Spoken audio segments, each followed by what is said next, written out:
îl prezint pe următorul nostru invitat.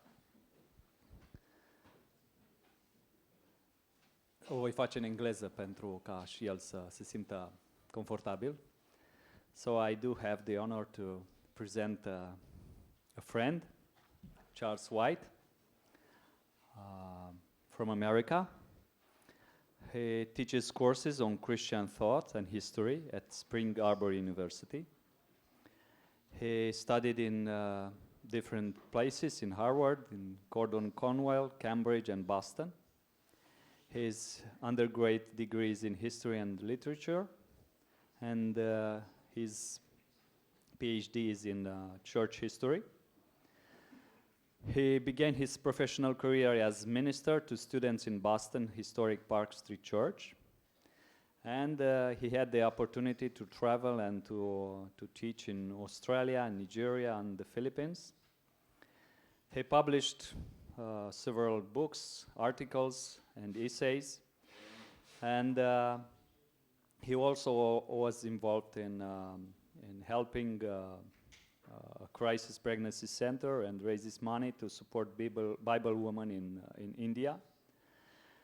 And his research interests are in John and Charles Wesley, 19th century American Methodist, and the doctrine of Scripture. So I invite Charles to present his speech today. Thank you so much. It is such an honor and a privilege to be here and to meet so many new people and see some older friends. What a treat. I'm very grateful. One thing also is that I'm a science wannabe. And so I have an interest in science, and so I'll be talking about that today. You can see me here with two of my friends.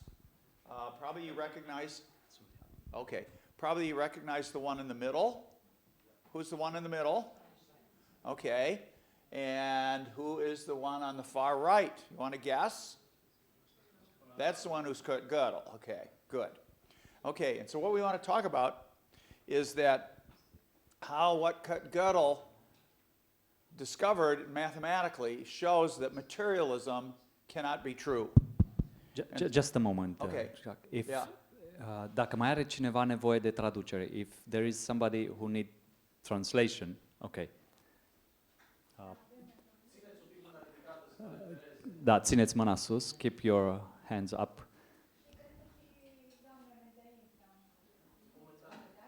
Okay. Da, mulțumim. So. Okay, shall I pause for translation, or are we doing simultaneous translation? Okay, simultaneous? Great. Yeah. Yep. Well, that's And an amazing silent ability. Okay. All right. Anybody know who this is? Carl Sagan. Yeah, very famous, famous in America, probably on the BBC for his Cosmos series. And he began his Cosmos series with these famous words, that the cosmos is all there is, or ever was, or ever will be. And what I want to argue today is that he was wrong.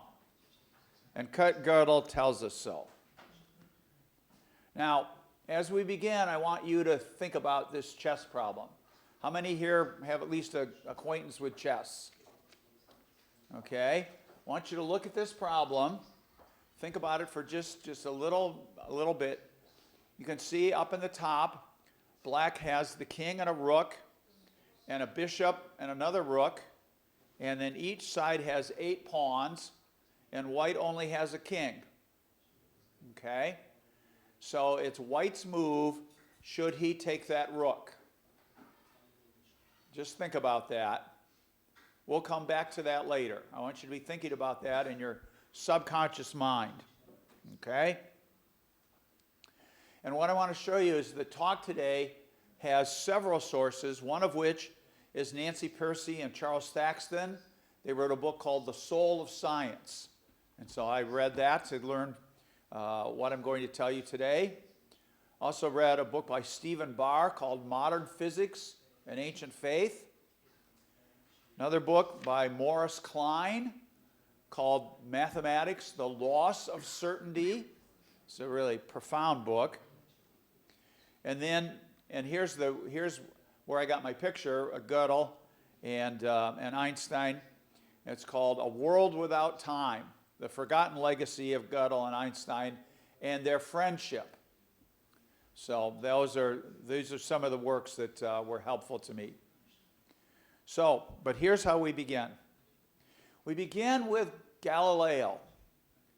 And Galileo, in a tradition of mathematics, said that mathematics is the language in which God has written the universe, and that there's a correlation between the math that goes on in our minds and what happens out in the outside world, and that there's a correspondence between those two things.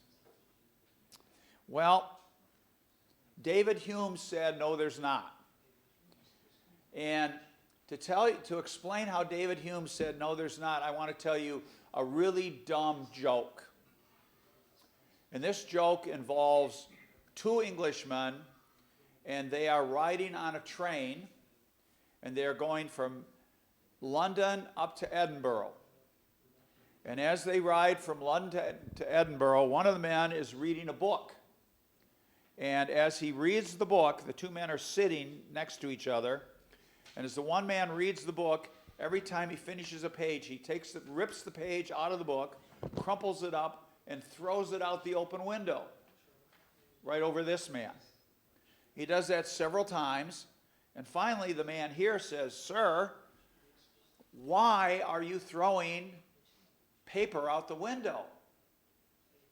And this man says, "Well, to keep the elephants off the tracks. If there was an elephant on the track, the train could hit the elephant, and that would cause the loss of a member of an endangered species, cause a lot of property damage to the train, maybe even loss of human life. It'd be a terrible thing for the train to run into an elephant on the railroad tracks."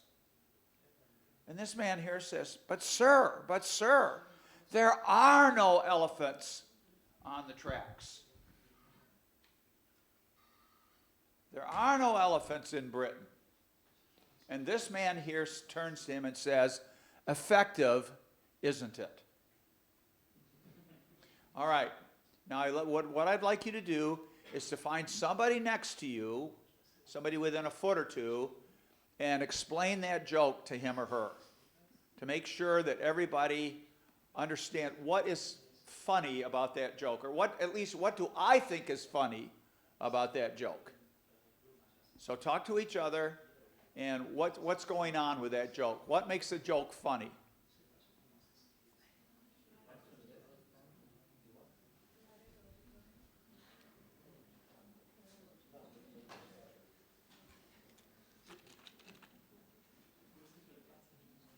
Okay. Now, I'm not going to ask you, is there anyone who isn't sure about the joke? But let's say somebody who is sure about the joke.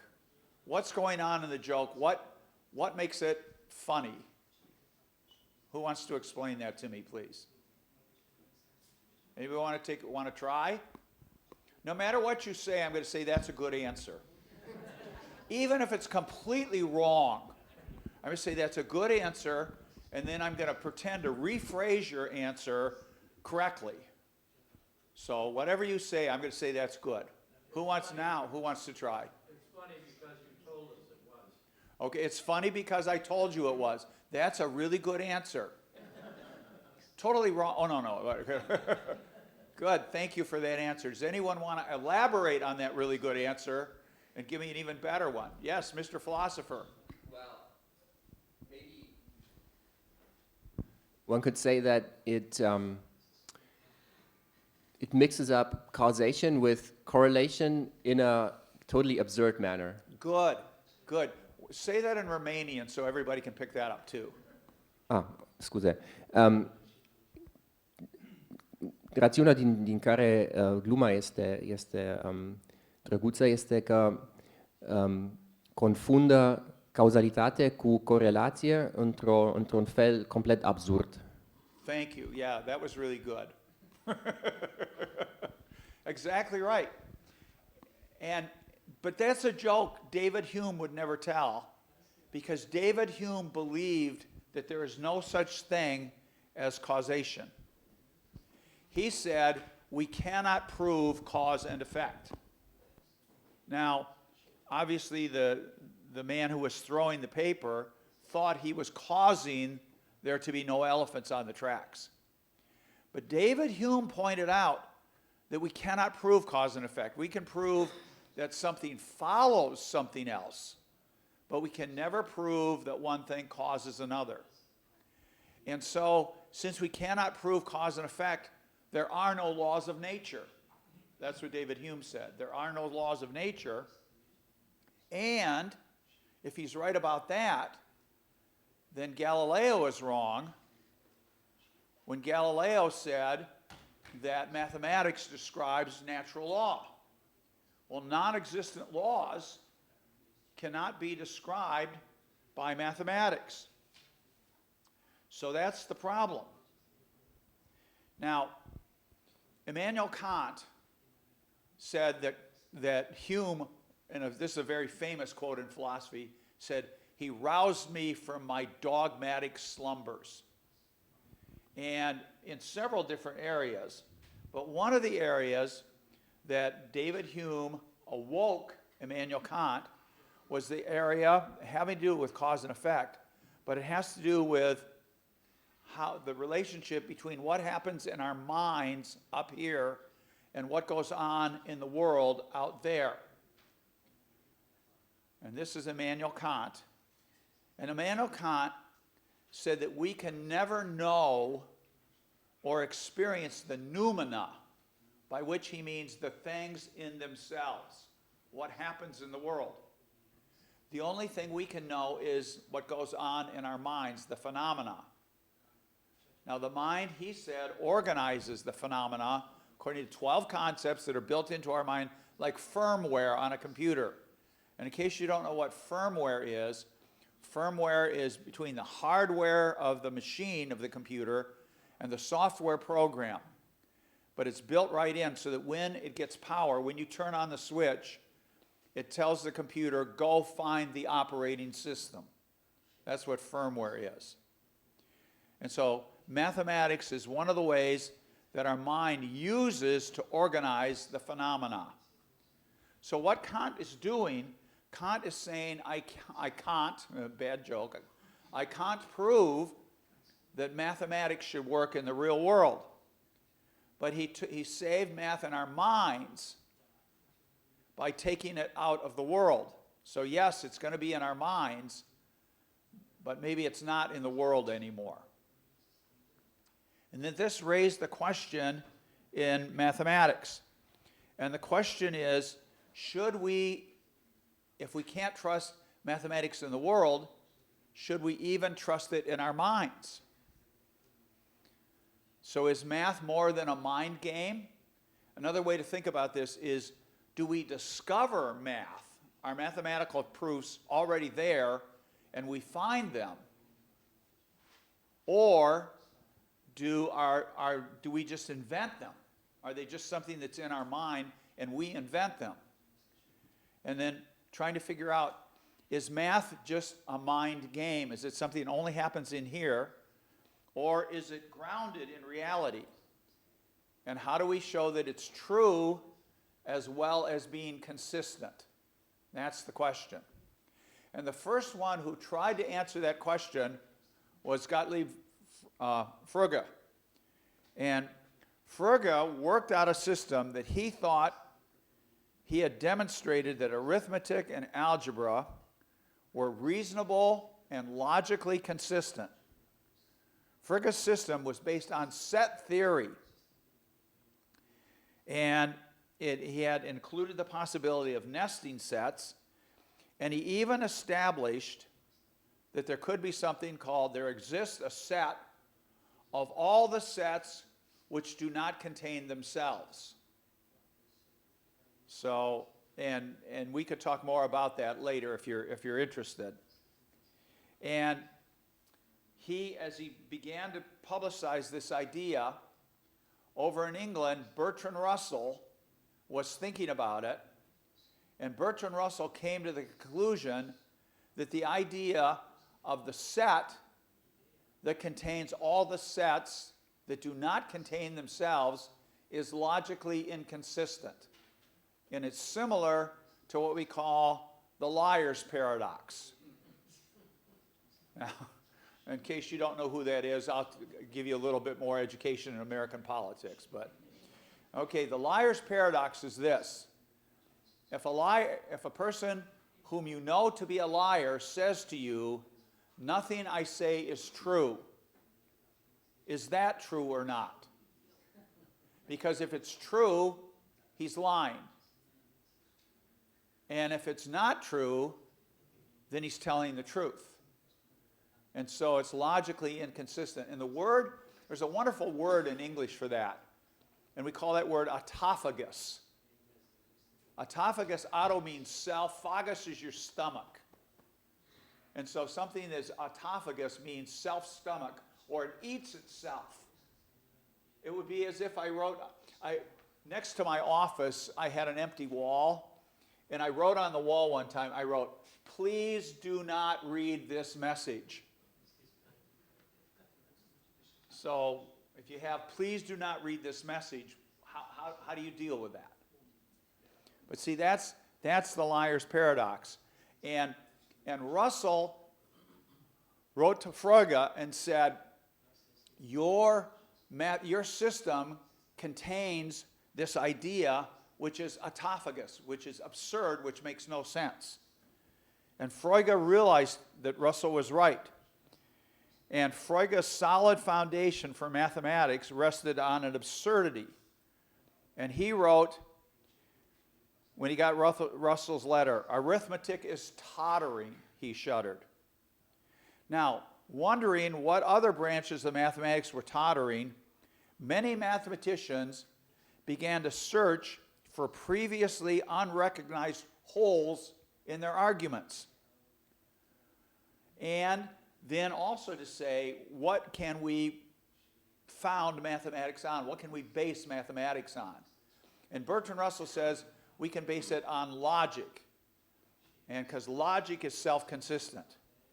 Well, then there was Henri Poincaré, who said we have to base mathematics on our intuitions, what just seems right to us. There was a group of French mathematicians they were friends, and they all published under the same name, Nicolas Bourbaki, and they attempted to use an updated version of set theory to found mathematics. And then there was a German, David Hilbert, and he said he wanted to found it on what he called formalism. And so you remember, I told you this was a talk about hats. And why David Hilbert is wearing that silly hat for this picture, I don't know. But if it's good enough for Gödel, and it's good enough for Einstein, and it's good enough for Hilbert, it's good enough for me, at least in that picture. Okay. Now, David Hilbert challenged the mathematical world to come up with a clear foundation for mathematics. He said, first of all, is mathematics complete? And what he meant by that is, can mathematics prove that all its theorems are true? Secondly, is it consistent? Can it prove that that none of the theorems contradicts each other? And thirdly, can it prove, is mathematics decidable? Can every mathematical statement that is true be proved or disproved? And mathematicians all over the world took up this challenge. Well, about a year later, and then it didn't make it into Life magazine until 1931, but a year later, Gödel published his first paper, and it got to the popular level a couple of years later after that, 1931. Kurt Gödel came up with what he called the Incompleteness theorem. So the quest that all the mathematicians in the world were working on came to an end when he announced his Incompleteness theorem. This idea is one of the intellectual milestones of the 20th century. And thinkers rank it with the discoveries made by Newton, by Einstein, and by Heisenberg.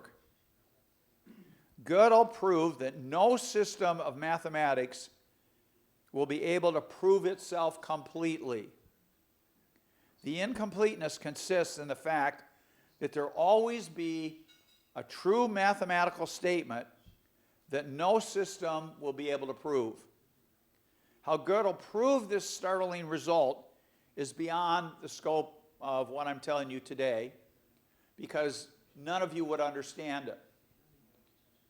I don't understand it. There's about 8 mathematicians in the world that do understand it, but they all agree that it's right.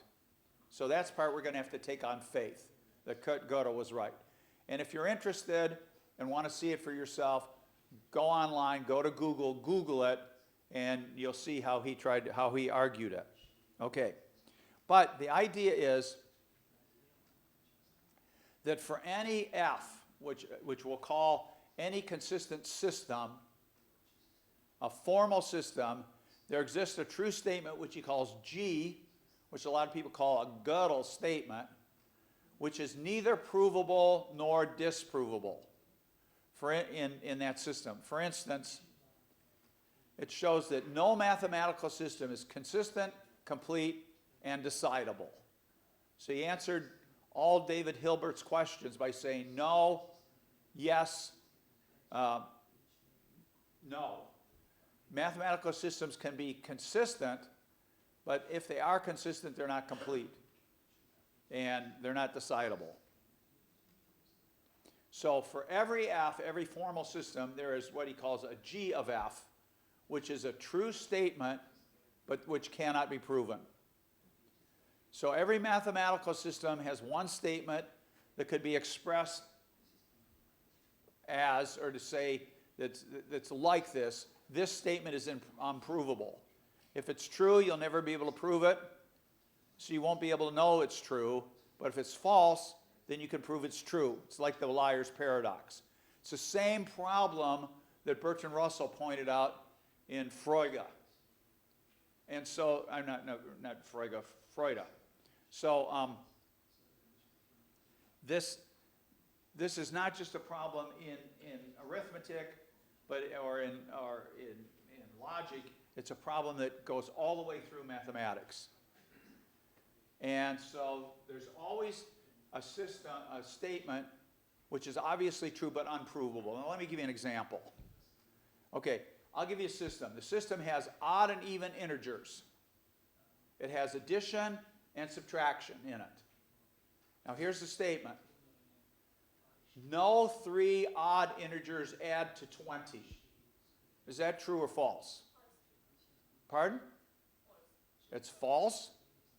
Can you tell me 3 odd integers that add up to 20? No, okay, everybody think about it. Can anybody think of 3 odd integers that add up to 20? Good, you all have the right answer, because you all said nothing, which is the right answer.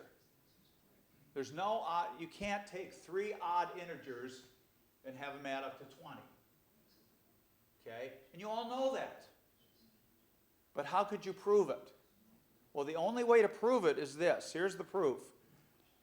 First of all, you make up 3 odd integers. But you take any 3 integers, x, y, and z, and you multiply them by 2. That makes them even. And you add 1 to each of them. That makes them odd.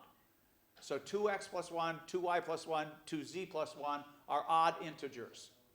So you assume that they add up to 20. Okay, then you undistribute the 2. 2x plus y plus z plus 3 equals 20. So 2x plus y plus z equals 17. So you divide by 2, x plus y plus z equals 8.5. Now you know, though, there's no 3 whole numbers that you can add that's going to make 8.5. So in this system, everybody knows you can't add 3 odd numbers and get 20, but you can't prove it in a system with only odd and even integers, addition and subtraction. So now somebody's going to say, well, boy, okay, good. Let's add number theory, and let's add fractions. Okay? So if you put in number theory and fractions, then you can do it. Then you can prove that no 3 odd integers equals 20 as long as you can deal with fractions. Okay? So let me show you. Skeptics suggest modify our system, we'll call it S1. We'll add number theory, fractions, and multiplication. We call this new system S2. Okay, with the new system, you can prove that no 3 odd numbers add up to 20. But there are other true statements about S2 that you know are true, but you can't prove in S2. Let me just show you one. Okay, so does anybody know, well, it's on the screen. You take the series 4 times 1 over 1 minus 1 over 3 plus 1 over 5 minus 1 over 7 plus 1 over 9 minus 1 over 11 plus 1 over 13. Go on. You do that forever. Did anybody know beforehand that that adds up to pi? Anybody know that? I happen to be, pi is like one of my favorite numbers, and so I know this kind of thing. So I have a son-in-law who has memorized pi to over 100 digits. And on March 14th every year, 3/14, is Pi Day. And he sends emails to all his friends, all his geeky mathematics friends, and they all talk about how wonderful pi is, and they all eat big pieces of pie on Pi Day. So you know, he would know that series, and I picked that up from him, I think. But that series adds up to pi. Is pi in that series? I mean, is pi in that system? No, because we had odd and even integers, we had multiplication, we had fractions, but we put those together and you get a transcendental number, pi, which is not in the system. But you know that series adds up to pi, and yet you can't prove it. Okay, so you say, okay, fine. I'm going to upgrade S2 to S3, and I'm going to put pi in there. Okay, well, guess what? I can give you, well, not I, but somebody else could give you another problem that you would figure out the answer, but it's unprovable. And Gödel proved that can go on forever. That a human being can always think of a G statement that can't be proven in F. So what Gödel proved indisputably is the process goes on forever, hence all mathematical systems are incomplete. Okay, so what? It applies to computers.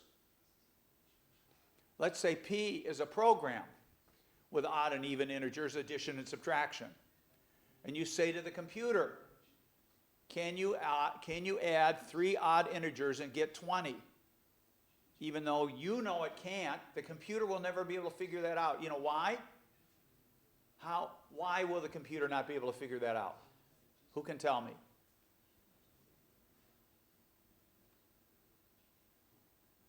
Well, the program will try to do it by brute force, right? So the computer picks 3 odd integers, adds them up. It's not 20, so it tries again.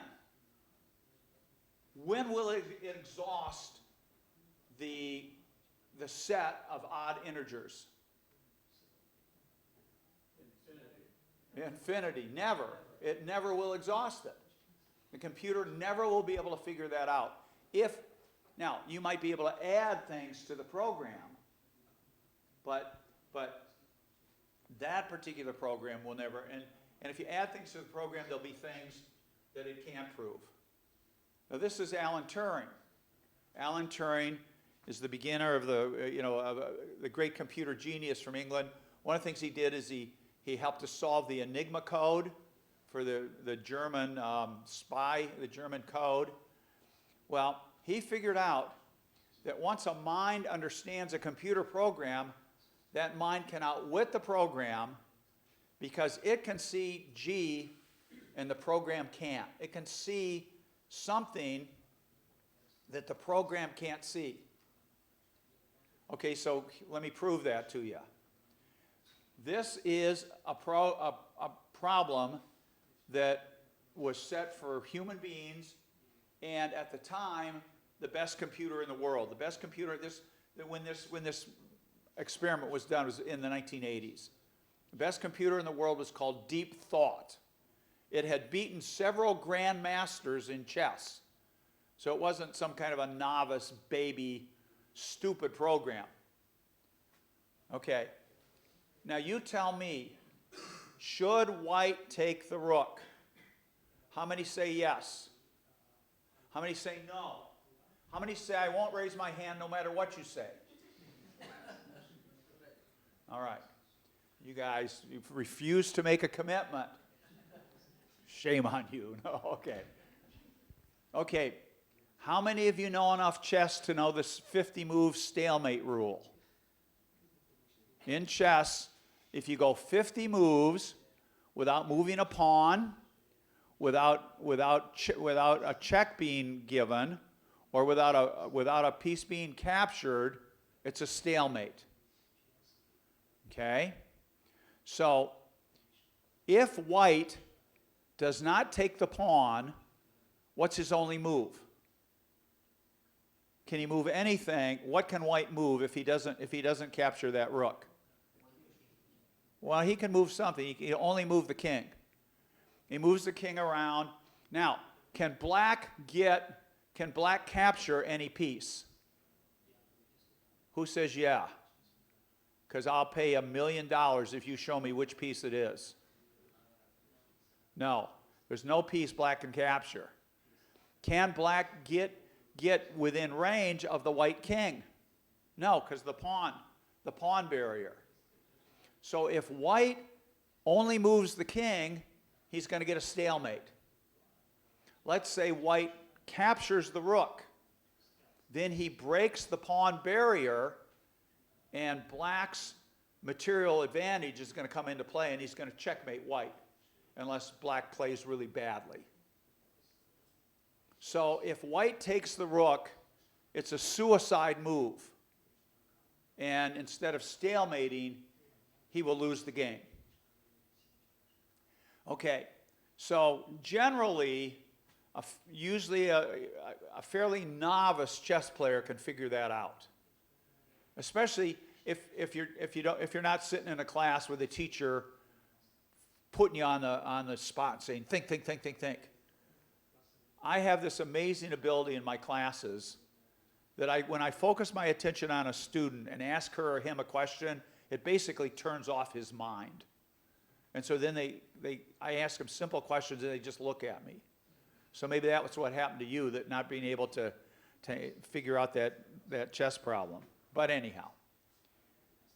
But the computer failed. The computer did the wrong thing. Why is that? Well, it isn't because the computer was stupid, but the computer was following algorithms. And nobody had built in the specific algorithm for saying, look to see if there's a pawn wall. And if there is, if you're ahead, break it. And if you're behind, don't break it. I mean, you could make an algorithm that would solve that. But it would be a specific algorithm for that particular situation. Can't make a general algorithm. So, thinking about this, John Lucas, who's already been talked about. Oh, by the way, which one of those two is the philosopher? And which is the mathematician? Well, it's fairly easy. You can tell that Penrose is the mathematician. He's got all the math in the background. But you know how you really tell? Look at Lewis. Look at Lucas. His hair isn't combed. Does anybody know, except for Alain here, a philosopher who combs his hair? Most philosophers have crazy hair, and John Lucas is one of them. Maybe he should be wearing a hat. I don't know, but anyhow. But John Lucas and Penrose discovered the implication of Turing's insight and of Gödel's insight for philosophy of mind. And it's this, that the human mind cannot merely be a computer. because it can do things that even an infinite computer cannot do. It can find the G in any P, or the G in any F. The human mind can do things that no computer can do, even if it's an infinite computer, even if it's some kind of a quantum computer that can work 1,000,000 times faster than any computer that we have today. And so Lucas then said that a computer can only do things a human mind has imagined. But the human mind can imagine things that no other mind has ever imagined before. You do that every day. You think things that nobody has ever thought before. And human minds do that. But a computer can't. A computer can't think new things. And therefore, a human mind cannot be a computer, and a computer cannot be a mind. A computer could be a brain. Well, no, it can't, because a brain contains a mind. Whoops. Why did that disappear? Is my talk over? You guys decide I'm done? You guys in the back? Oh, here it is. It just turned off down here. Okay, anyhow. A computer can never be able to think like a mind. So Lucas says this. He says, Gödel's theorem seems to me to prove that mechanism, and by mechanism he means materialism, that the only thing that exists is energy, matter, time, and space. That minds cannot be explained as machines. In other words, mind can never be reduced to brain. Your brain and your mind are different things. Now, a materialist doesn't believe this. And so materialists have great hopes for artificial intelligence.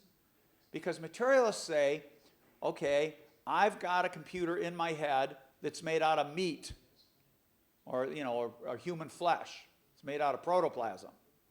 A computer in the lab is made out of microchips and silicon and metal and so on.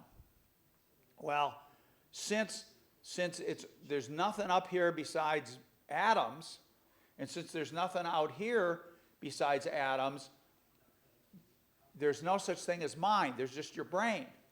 And your brain and a computer are basically the same thing. So they say there's no limits to artificial intelligence. But Gödel has shown that mind and brain are different things, and that humans have minds which can do things that no computer can do. So mind cannot be reduced to brain. Okay, so let me summarize for you.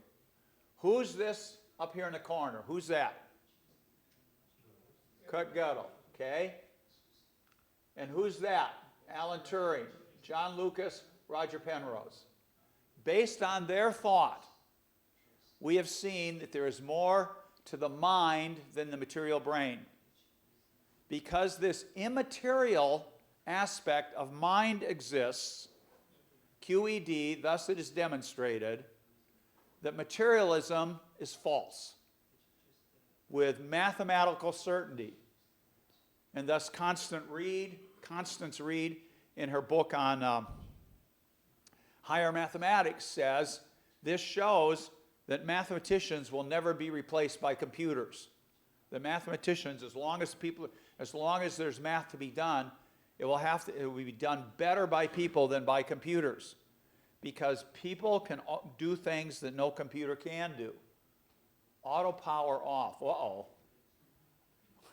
I better finish this talk quickly. Anyhow. Okay. So if cosmos is not all there is or ever was or ever will be, says our friend Carl Sagan, then QED, materialism must be false. And if there's something real in the universe that exists that is not material, well, that if mind exists, then maybe some other things that are not material exist too. Like maybe there's a three-letter something that exists that might not be material, called GOD, possibly. Okay, so the last one, keeps switching around. Okay, materialism false. And so that then says, so then what I have is, do you have any questions or comments for me? Yeah, please. Could you comment on Eccles and Popper's book on the brain? I have not read it, I'm sorry. Okay. What should I know from it? Would you comment on Eccles and Popper's I haven't read book it on the either. brain? I've just read about it, and I don't really know where they come down. Okay. I don't either. But I do know that at least if Gödel is right in his mathematics, which is indisputably true, then the philosophical implications are clear. And one other question, are you familiar with Bill Hasker's writings? Bill Hasker? William Hasker. William Hasker. I've heard the name, but no. What's that? He's written some stuff on the brain. He taught at my university. Oh, okay. That's why I know what he's doing. Yeah. Those are two people that of the people I've read, those are not. That is a set that contains elements that aren't in my set. I don't know if it's a set of all sets that don't contain themselves or not. Okay. Yeah, please.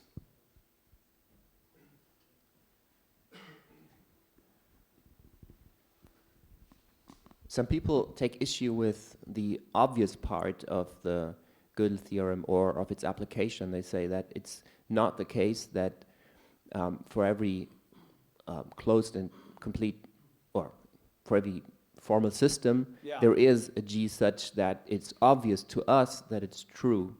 And I've read some of these criticisms. They're fairly short, so it makes me think that maybe they're papering over something. Uh-huh. But I just wanted to ask, what would you make of that? Because if indeed this is not the case, that there are things that seem or are obviously true to us, then maybe there's some loophole there in Okay. that argumentation. Well, what that person is arguing is that Gödel is wrong, that there are complete mathematical systems.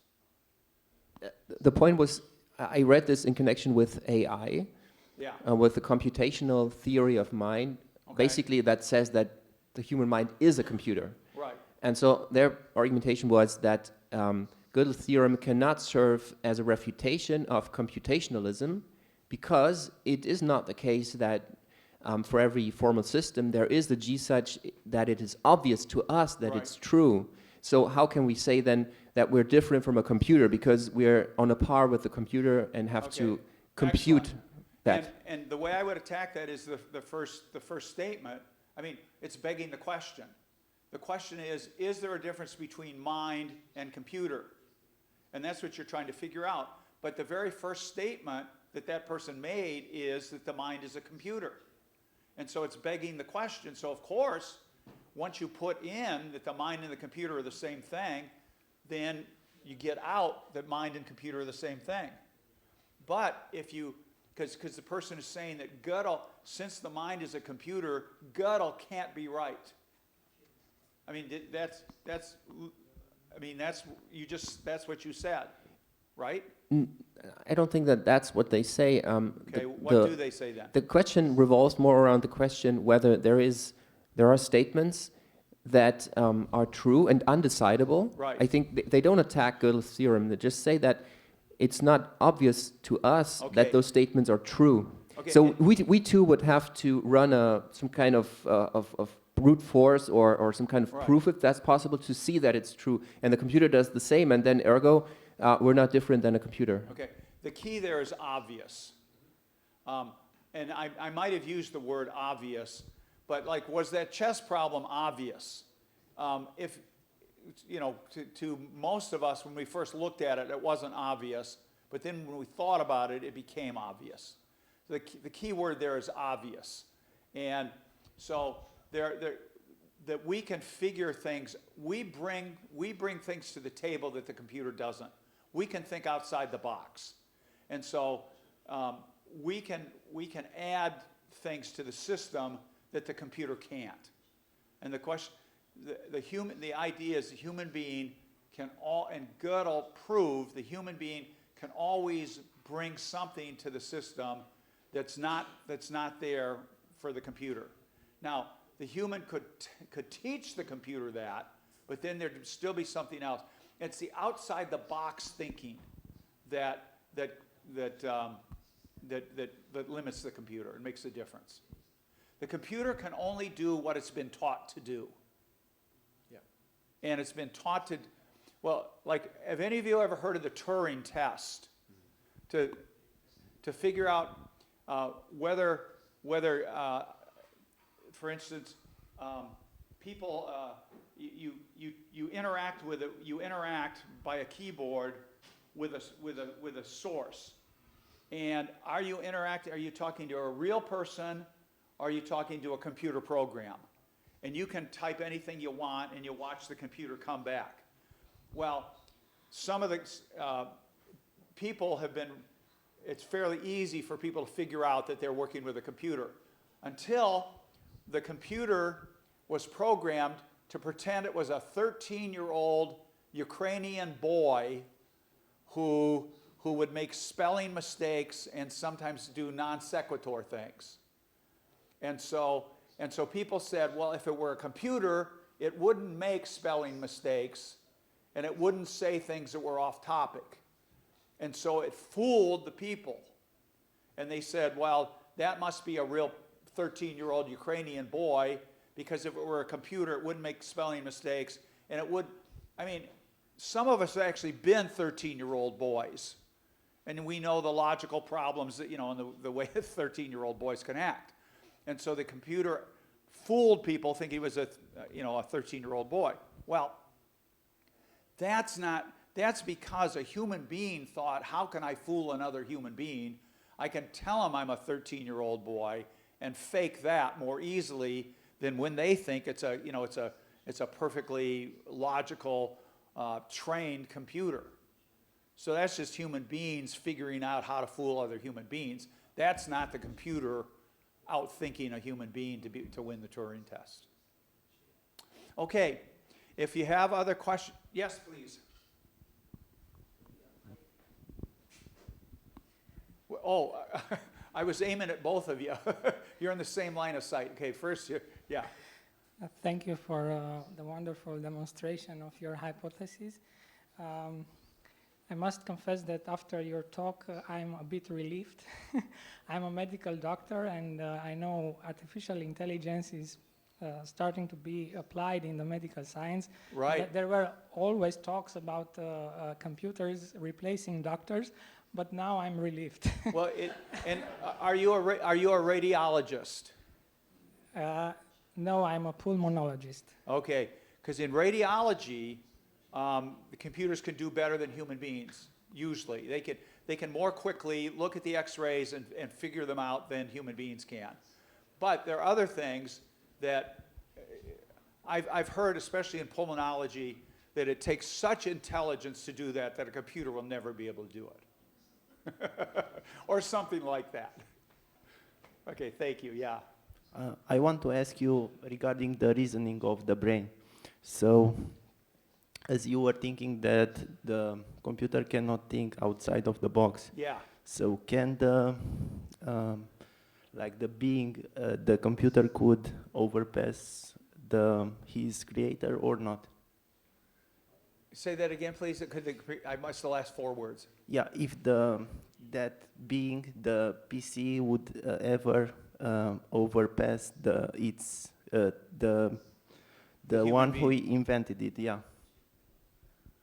Well, the point is that human beings can create things, they can see things from new perspectives that computers can't.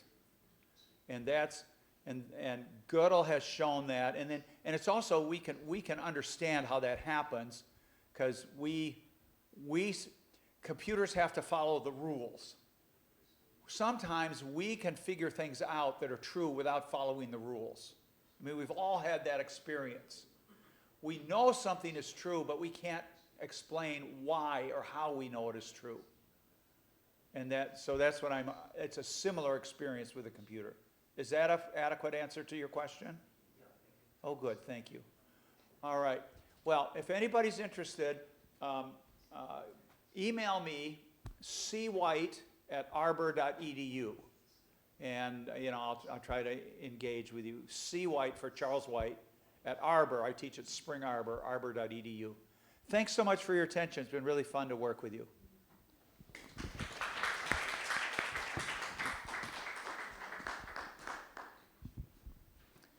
Thank you very much, Charles.